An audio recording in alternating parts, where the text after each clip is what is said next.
A little D10 steam engine in action over here. Yeah, a little horn on it.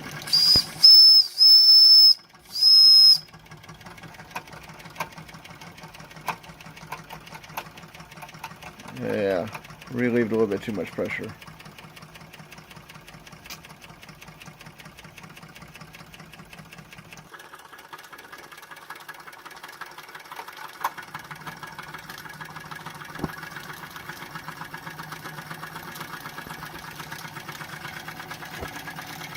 The old oil can right here that came with it.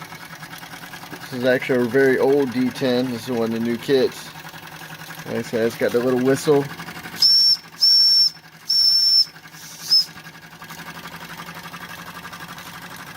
None of the other videos I've seen on the D10 use the whistle. It's kind of crazy.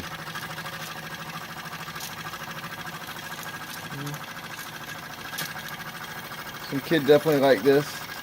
They even have the original box with it. Kind of cool.